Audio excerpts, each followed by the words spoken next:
Hello, welcome back to the Mythological Kingdom podcast. Today I'm going to read you the story of the ancient Greek gods that help humans understand the world as it is. I am Francisco Viramontes Rios, and today we're going to explore about Kronos and the birth of the Olympian gods. Let me begin with this reading. The beginning and the Titans. At the very beginning, there was only chaos. Ancient Greeks believed that the universe created the gods. In the beginning, there were only Gaia, the earth, and Uranus. The sky gave birth to the Titans, giant beings of immense power among them. Kronos was the youngest of the Titans. It turns out that Uranus was a tyrant, a cruel father. He imprisoned his children, the Titans, and by doing so, Gaia was in terrible pain. Gaia forged a blade and bade her children to rebel against their father. None of them was brave enough to do so, except for Kronos. One day, Kronos ambushed his father and took power for himself. Before his father fell, he cursed him. He foretold that just as Kronos had overthrown his father, his children would one day overthrow himself as well. The devouring of the gods. Kronos was afraid of the prophecy his father told him more than anything else. To stop it from happening, he resorted to one of the most disturbing things. Every time his wife, Rhea, gave birth, Kronos swallowed the newborn baby. This way, one by one, the gods disappeared into Kronos' prison in his stomach. His children were Hestia, Demeter, Hera, Hades, and Poseidon. This horrendous act was more than just pure cruelty and fear. Many ancient writers paired Kronos' name with Chronos, which means time. Just as time consumes everything it touches, Kronos devoured his children to stop or prevent the prophecy foretold by his father. Rhea could not stand this any longer. For the birth of their 6 children, she figured out to deceive her husband. She gave Kronos a stone wrapped in what was meant to be the baby. The unsuspecting Kronos swallowed the stone wrapped in the blanket, believing it was the newborn. Meanwhile, Rhea hid the newborn child, Celis, in a secret cave on Crete. The magical nymphs took care of him and raised him.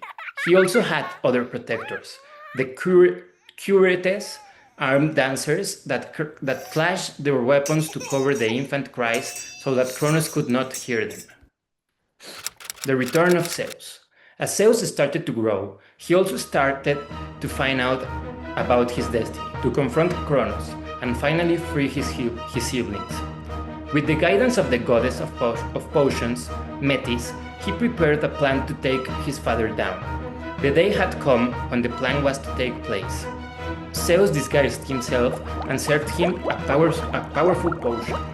The effect was almost immediate. Kronos threw up all of his children. Zeus and the liberation of the gods. Zeus was raised in Crete. He became strong and brave. When he reached adulthood, he found out the truth about his father and siblings. He decided to take revenge on Kronos and free his brothers. To do so, he relied on the help of Metis, the goddess of wisdom, who prepared him with a magical potion. Zeus disguised as a cup-bearer and presented himself before Kronos and offered him a cup of nectar, the drink of the gods. Kronos accepted the cup and drank it, unaware that the cup contained Metis' potion. Immediately, Kronos felt a terrific pain in his stomach and began vomiting everything he had swallowed, including the stone and Rhea's 5 children. Then Zeus gathered with his siblings and proposed they fight against Kronos and the Titan's size, power, and dominion over the world. The gods agreed, and a greater war began, known as Titanomachy. Titanomachy and the triumph of the gods. Titanomachy was a brutal battle that lasted 10 years between the younger generation of gods, known as Olympians, led by Zeus, and the older generation of gods, known as Titans, led by Kronos. Olympians had the help of powerful allies, such as the Cyclopes, the Giants, and the Satyrs. The Titans, on the other hand, only had support of Atlas, the titan who carried the world.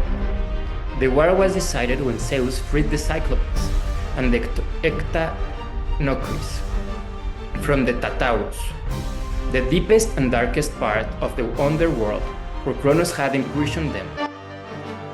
The Ectanocris were three brothers named Cottus, Briarus, and Gyges, three giants with 100 hands and 50 heads. They were not fighters, but that didn't mean they couldn't contribute. So they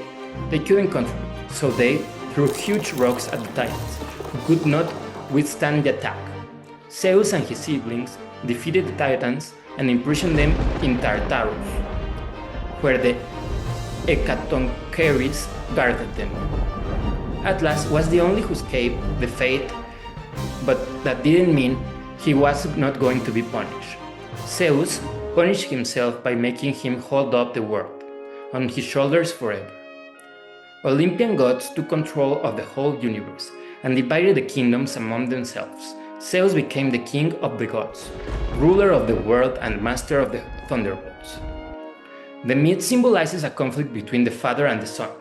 As we saw, Cronos and Zeus are two different father figures, representing different ways of exercising authority and relating to their children. Cronos is this father figure that represses his children, preventing them of developing and growing, and on the other hand, Zeus is a liberating father who rescues and protects, allowing them to express themselves. Thanks for listening to The Mythological King. If you like it, join me in the next episode as we will reveal more stories of the ancient world. The myth of Cronos and the rebirth of the Olympians is important because it shows how ancient people explained power and change through stories. It reflects the idea that each generation can replace the one before, but among gods and humans. By studying it, we understand how myths help ancient civilizations make sense of authority, family conflicts, and the cycle of time. Thank you.